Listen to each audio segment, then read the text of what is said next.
Boa noite a todos.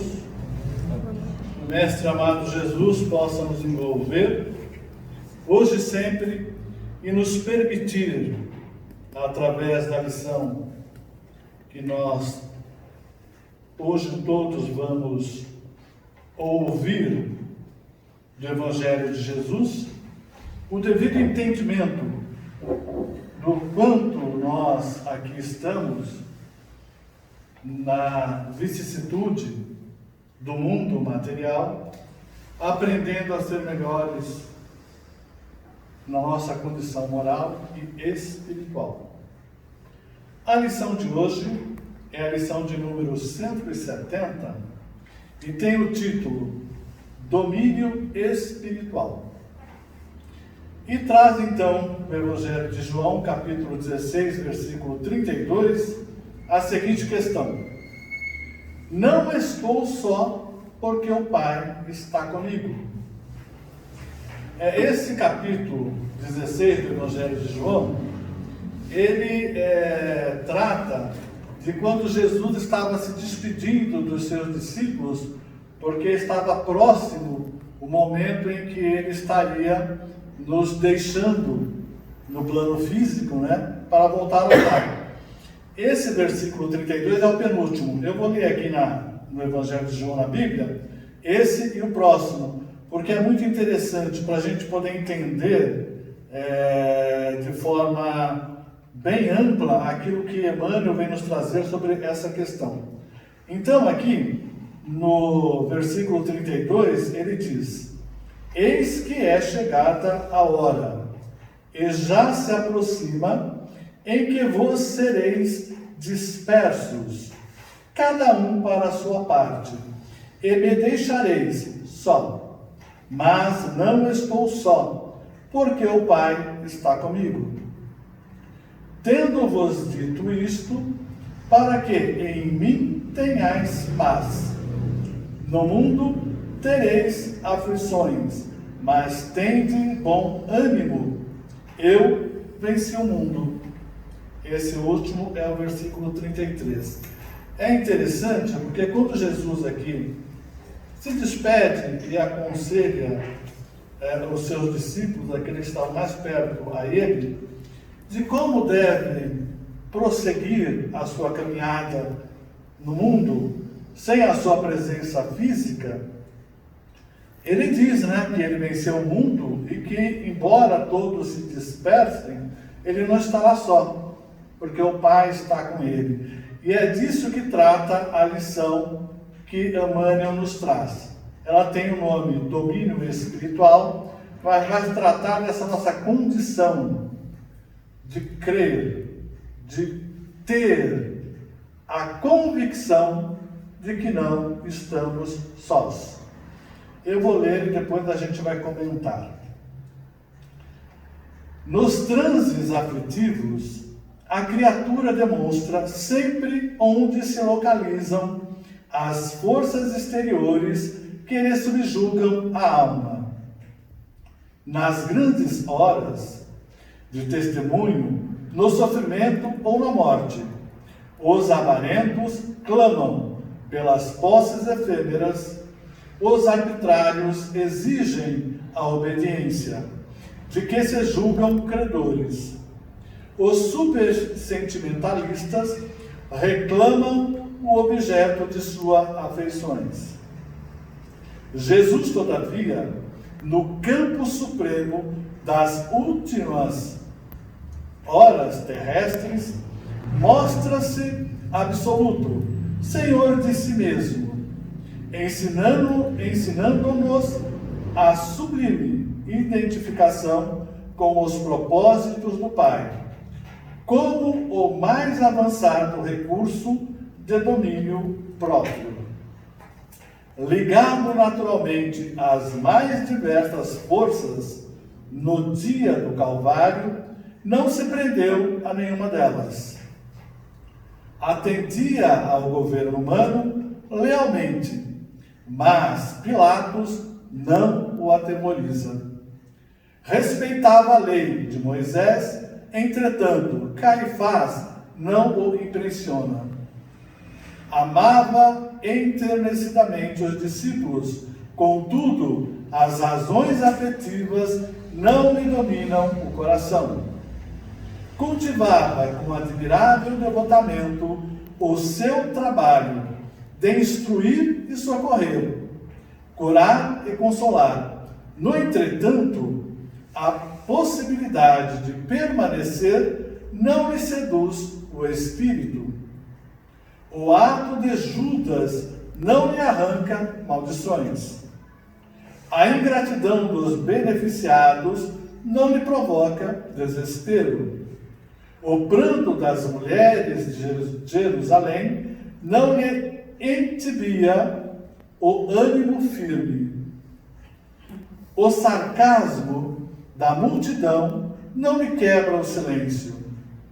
A cruz não lhe altera a serenidade. Suspenso no madeiro, roga desculpas para a ignorância do povo. Sua lição de domínio espiritual é profunda e imperecível. Revela a necessidade de sermos nós mesmos, nos transes mais escabrosos da vida, de consciência tranquila, elevada à divina justiça e de coração fiel, dirigido pela divina vontade. Essa é a lição que Emmanuel nos trouxe de Caminho, Verdade e Vida, através de Francisco Cândido Xavier, com o título Domínio Espiritual. E a gente vai ver, então, em muitas dessas passagens, a condição inegável da grandiosidade do Espírito de Jesus. Inegavelmente, entre todos aqueles que, como tem uma passagem, daqueles que nasceram, da barriga de mulher, é ele o que caminhou entre os homens, o espírito mais evoluído que nós tivemos aqui. E Emmanuel, quando traz essa conjectura a respeito desses versículos do Evangelho de João, ele nos coloca o seguinte: não estou só porque o Pai está comigo. Jesus tinha isso clara e de forma convicta na sua condição espiritual, de que ele jamais esteve só. E tudo quanto adveio a ele durante a sua condição de encarnação entre nós, foi tudo quanto programou e tudo quanto deveria passar por muito nos amar e por ter a convicção que, por mais doloroso, por mais triste que pudesse ser esses acontecimentos, ele não estava só. O Pai estava junto com ele. Então isso aqui vem nos falar de convicção de fé.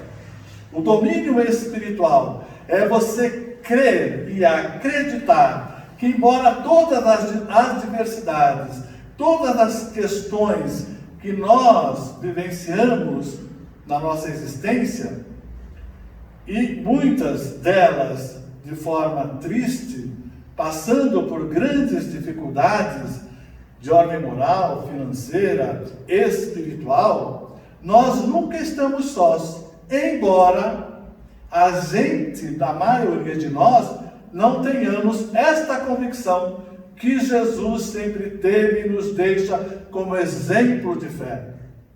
Nunca estamos sós. Então nós vamos ver aqui que quando ele coloca nas grandes horas de testemunho, no sofrimento ou na morte, os avarentos reclamam pelas posses efêmeras, os arbitrários exigem a obediência de que se julgam credores, os super sentimentalistas reclamam o objeto de suas afeições. O que isso aqui está nos trazendo?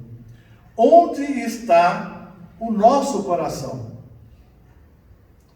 Quando nós estamos colocando as nossas energias em questões ávaras, aquele que tem posses e guarda todas as suas energias para chocar os seus bens como as coisas mais preciosas de sua existência e relega o convívio de familiares, o afeto de amigos, relega a sua condição de existência na materialidade para única e exclusivamente glorificar os seus próprios bens materiais, quando ele está na hora do seu desencarne, quando ele está como Jesus, se despedindo de nós na materialidade, em que ele se agarra? O que é que ele busca? A sua consciência vai estar aonde? Naquilo que daqui ele não pode levar? Nos seus bens materiais? O que é que ele vai levar para transpor o caminho da materialidade para a espiritualidade? Então nós vemos que no caso do avaro, no caso daqueles, que se acham que os outros lhe devem obediência, no caso daqueles que superestimam as afeições, meu filho, meu marido, é tudo meu, E vivem em função dessas pessoas, a quais se julga sendo deles. E quando algo acontece, ou de alguma forma se decepcionam, então o entristecimento, o baque é muito grande, porque ela colocou todas as suas potencialidades de existência, de felicidade, de transformação, de crescimento, em outros, não em si, nas suas potencialidades, mas viveu para os outros. E quando essas outras criaturas percorrem os seus próprios caminhos, muito pouco fica para aqueles, que fizeram tudo, a não ser a decepção, a não ser, de certa forma, achar que os outros são ingratos, quando cada um de nós somos responsáveis pela nossa própria existência. E não podemos colocar a nossa condição, a nossa felicidade em outrem. É nossa responsabilidade buscar ser feliz. E auxiliando no que nos for possível, aqueles que estão próximos a nós. Mas se nós nos dedicarmos inteiramente aos outros, o que nos restará quando daqui nós partirmos? Quem estará conosco? Quem é que nós vamos buscar nas nossas últimas e derradeiras palavras, pensamentos e momentos? Como Jesus aqui tinha a certeza de que o Pai estava com ele. Quem estará conosco? Seguindo aqui, Jesus, todavia, no campo supremo das últimas horas terrestres, mostra-se absoluto, Senhor de si mesmo, ensinando-nos a sublime identificação com os propósitos do Pai, como o mais avançado recurso de domínio próprio. O que passa, Emmanuel, aqui para nós? Que Jesus confiava, independente do que vier, do que pudesse acontecer a ele naquele momento. Ele sabia que o Pai, que muito o amava e nos ama a todos, não traria a ele um sofrimento maior do que o necessário para que se exemplificasse, ficasse para nós, para o mundo, a sua passagem e condição pela terra. E nesta confiança de que o Pai agia por benefício a ele e a todos nós, é que Jesus aceitou integralmente todas as situações pelas quais ele passou, que não foi única e exclusivamente a crucificação. A crucificação foi o final. Tudo o que ele passou antes, os açoites, a chacota, a coroa de espinho, todas as dores físicas por qual ele percorreu até chegar ao momento derradeiro do seu desencarne, tudo isto poderia ser, de certa forma, amenizado. E aí eu peguei e fiz algumas elucubrações comigo mesmo, né? Porque a gente sabe que quando a gente faz uma programação reencarnatória para a nossa experiência aqui na materialidade, nós temos lá, né? Olha, eu preciso melhorar isso, então a gente pega naquela prateleira, eu preciso disso aqui. Ah, eu preciso melhorar aquilo, porque naquela outra reencarnação eu falei muito aqui. Então a gente vai fazendo a nossa comprinha, né? Vamos lá fazendo a nossa comprinha, colocando na nossa bolsinha aqui para virmos aqui para a Terra. Mas, obviamente, talvez por desconhecimento de nós mesmos, possamos trazer muitas coisas nessa bagagem, da qual não vamos poder usar na presente reencarnação. Ou talvez, pela nossa própria condição de não ter todo o domínio sobre a nossa própria essência espiritual, material, afetiva, trazemos aquela bagagem, mas escolhemos não utilizá-la. Então você deixa lá, fica lá o pacotinho lá e tem a data de validade, né?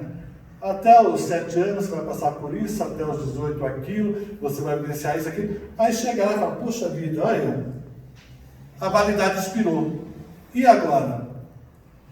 É uma oportunidade que deixamos nós de exercer na nossa presente programação reencarnatória.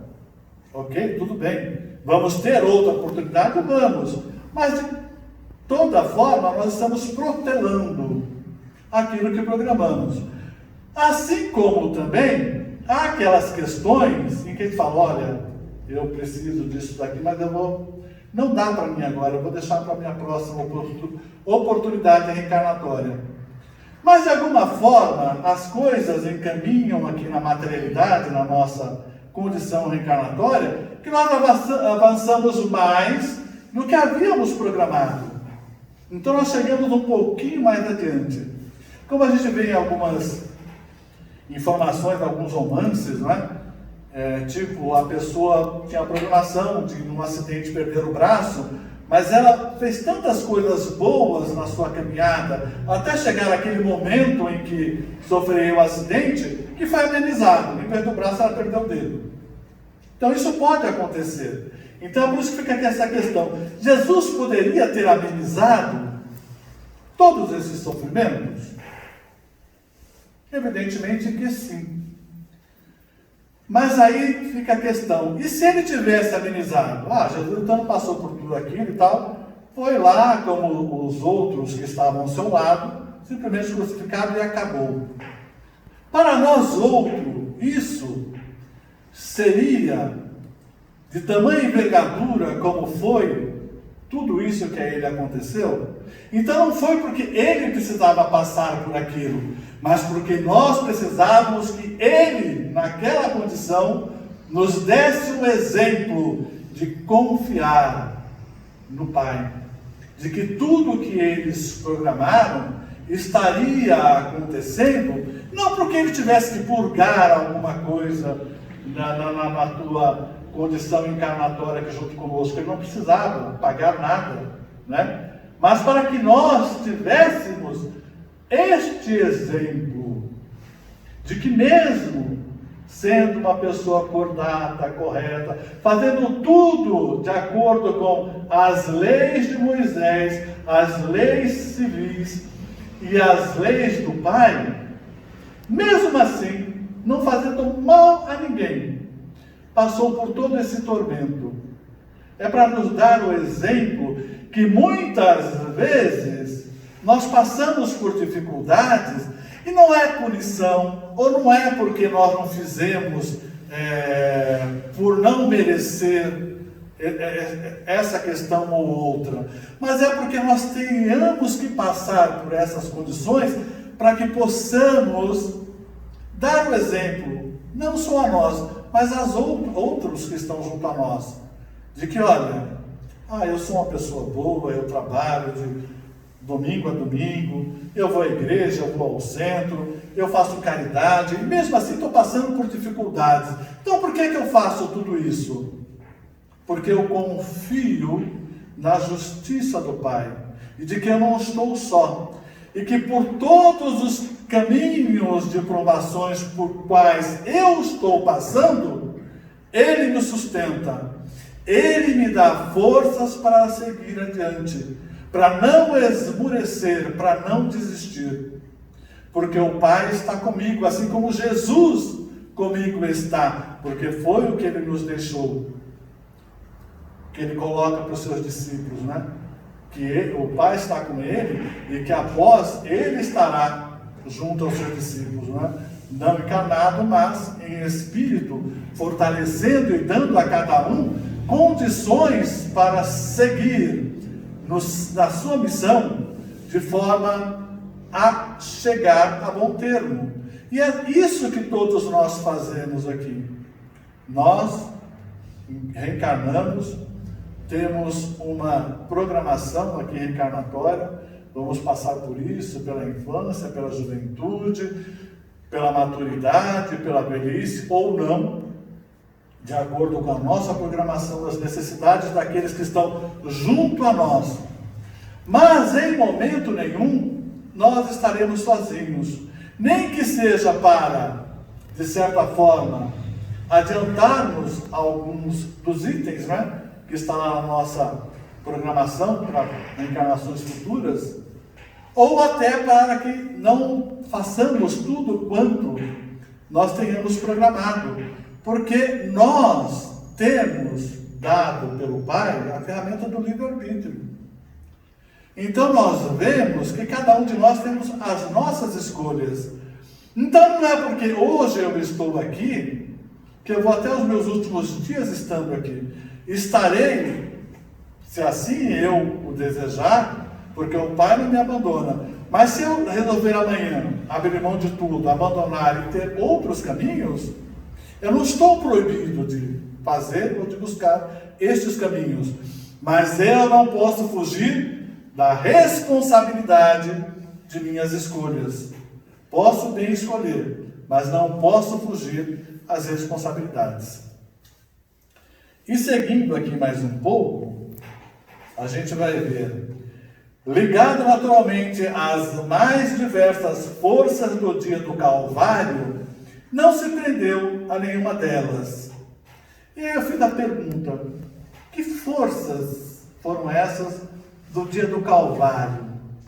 Que Emmanuel coloca aqui, ligado naturalmente às mais diversas forças no dia do Calvário, não se prendeu a nenhuma delas. E aí eu fiz algumas conjecturas, né? Porque imagino eu que nesse dia, olha só, o dia que nós vamos deixar, né, ou vamos condenar aquele espírito mais evoluído que esteve entre nós, e ele vai nos deixar a atmosfera da Terra como estava, né? Os corações daqueles que entenderam o seu Evangelho, que entenderam os seus propósitos, como estavam aflitos, entristecidos, como estavam agoniados. E também aqueles que não o entenderam e que queriam o seu mal, encarnados ou desencarnados, mas no plano espiritual, aqueles que estavam, né, espíritos ainda imperfeitos, ignorantes das coisas do Pai, como estava essa atmosfera terrestre neste dia. E eu comecei com essas elucubrações, né? Então deve ter sido um dia muito pesaroso, muito difícil para todos. Para quem entendeu, amou, não é? As pregações do Cristo, não é? E para aqueles também que estavam regozijando, né? Festejando pela sua condenação. Então foi um dia muito triste e pesaroso em todos os aspectos, materiais e espirituais. E Emmanuel nos diz aqui, ó, ligado naturalmente às mais diversas forças do dia do Calvário, não se prendeu a nenhuma delas. Ou seja, ele se manteve durante todo o tempo centrado na convicção das suas energias e na convicção de que não estava só, que o Pai o sustentava. Então não caiu em desespero, não caiu em nenhum tipo de questões que nós, que não temos a condição do Cristo, logicamente estaríamos, neste momento, porque não é algo fácil de se passar. E dando sequência, Emmanuel diz o seguinte: atendia ao governo humano lealmente, mas Pilatos não o atemorizava. Respeitava a lei de Moisés, entretanto Caifás não impressionava. Amava eternecidamente os discípulos, contudo as razões afetivas não lhe dominavam o coração. E aí eu fiz algumas conjecturas também, Quando fala aqui de Pilatos, mais uma vez está aí retratada a confiança no Pai. Tem as questões da materialidade e as questões de Deus. Isso está também grafado numa passagem do Evangelho, em que alguns fariseus cobraram a ele uma posição sobre a questão dos impostos, e ele pede a moeda e diz: que esfinge é essa que está aqui, nessa moeda? E dizem: é Pilatos. Ele diz então: dê a Pilatos o que de Pilatos é, e a Deus o que de Deus é. Então, essa distinção, embora nós caminhamos juntos, mundo material e espiritual, existem as leis supremas de Deus que regem a todos, e as leis civis que regem a nossa sociedade, e nós devemos obedecê-las a todas, mesmo que a achamos injusta. Não, mas essa lei aqui, nossa, isso aqui não devia ser assim, mas aí está, e nós como cidadãos temos que respeitar, mas não vamos deixar de buscar as coisas do Pai. Não podemos falar: olha, como antigamente era comum, hoje nem tanto, mas para você ser religioso antigamente era comum você se clausurar, sair do mundo. Então você vai para um convento, para algum lugar remoto, onde só pessoas iguais a você estejam. O mundo mundano não entra. Então era muito comum isso na Idade Média e tudo mais. Mas hoje isso não nos cabe. Nós estamos no mundo e precisamos viver nesse mundo com tudo que ele tem de bom ou de ruim, que é o reflexo de todos nós, para podermos evoluir. Porque se nós nos enclausurarmos junto àqueles que, como nós, pensam, que nós estaremos aprendendo? Qual é o motivo de ali estarmos? Não há essa renovação de ideias, de pensamento, de ações, porque todo mundo pensa da mesma forma, igualmente. E chegando um pouquinho mais adiante, é colocado o seguinte: cultivava com admirável devotamento o seu trabalho de instruir e socorrer, curar e consolar. No entanto, a possibilidade de permanecer não lhe seduz o espírito. É aquilo que a gente disse, Jesus poderia ter mudado, e continuar aqui entre nós, trazendo o seu evangelho, trazendo as curas, e morrer bem velhinho, lá com seus 80, 90 anos. E aí eu pergunto: será que teria para nós o mesmo efeito e impacto se assim fosse? Ele passou aqui fazendo a caridade, falando de amor, trazendo o evangelho, os ensinamentos do Pai, e nós entenderíamos perfeitamente. Nós estaríamos absorvendo todos esses ensinamentos sem que ele precisasse passar por todo esse tormento, por toda esta condição infame pelo qual ele passou. E aí eu pergunto: se 2021 anos atrás o mundo era assim, essa barbárie, as pessoas se matavam, se condenavam, e se a gente trazer para hoje, para a nossa atual sociedade, como é que está essa condição? Nós mudamos muito? Nós progredimos muito? E aí veio assim na minha cabeça, acho que passou algumas semanas, alguns meses, quiçá alguns anos. Então a gente vê que o nosso progresso ainda é muito pouco, mesmo diante de todo o sacrifício e exemplo que Jesus nos deixou. Imagine então se ele tivesse outra trajetória. Se ele continuasse pregando, né?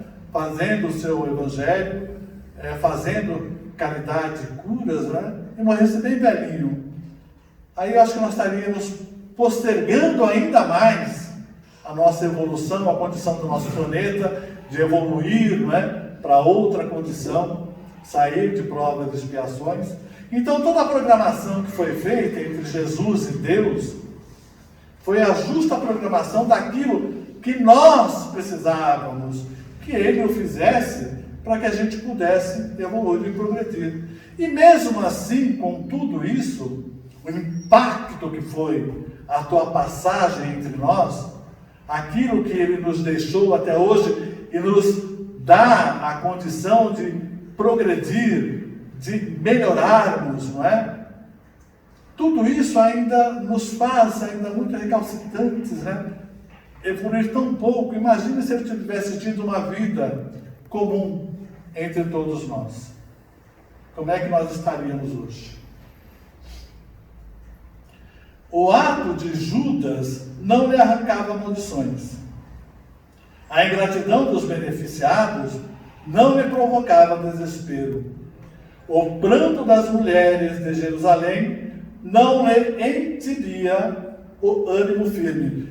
Emmanuel é interessante, porque ele nos provoca, né? Entibia. E eu fiquei, o que é isso de entibia?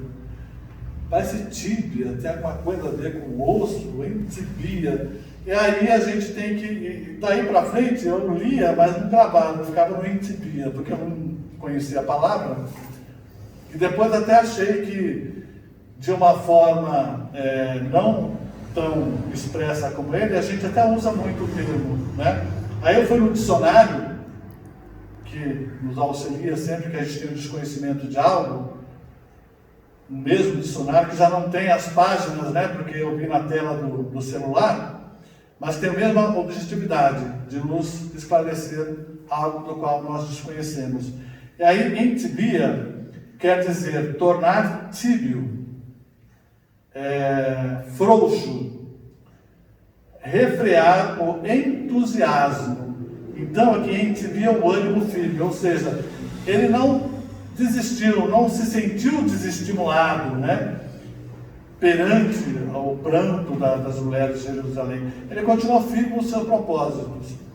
E depois aí eu vi que esse entibia a gente usa muito quando eu falo assim, fulano não titubeou. Vem daí de entibia, titubear, né? Vem de entibia. Fulano não titubeou, agiu firme, continuou no seu posicionamento, não mudou, não titubeou. Então vem aqui de entibia. E seguindo mais adiante, a cruz não lhe altera a serenidade. Suspenso no madeiro, roga desculpas para a ignorância do povo. Permanece sereno, tranquilo. Em nenhum momento nós vimos Jesus se desesperar durante todo esse doloroso processo. Sempre se manteve altivo, calmo, porque tinha a certeza que o Pai com ele estava.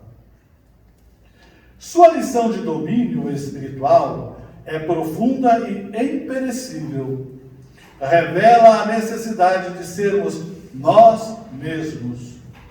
Nos transes mais escabrosos da vida, de consciência tranquila, eleva a divina justiça e de corações fiel, dirigido pela divina vontade. Emmanuel finda aqui essa lição dizendo o seguinte, que nós precisamos necessariamente ser nós mesmos, assumir a nossa condição, aquilo que somos, aquilo que nós já conquistamos e temos a consciência do nosso ser. Não vamos querer transparecer o que não somos. Não vamos aqui fazer com que as pessoas tenham uma impressão nossa, da qual nós não façamos justiça. Vamos ser o que somos, com as nossas condições, de imperfeições ou virtude, mas vamos ser sinceros nessa nossa convicção de que seja a forma como escolhermos trafegar a nossa existência na materialidade, se tivermos fé, se acreditarmos e buscarmos junto ao alto as energias renovadoras necessárias para que possamos suportar tudo quanto a vida possa nos apresentar, de bom ou não, nós não estaremos sós, porque cremos que Deus, Jesus e os mentores espirituais conosco estão. Graças a Deus. Obrigado a Deus. Eres Dios eterno, solo tú eres bueno, Dios incomparable.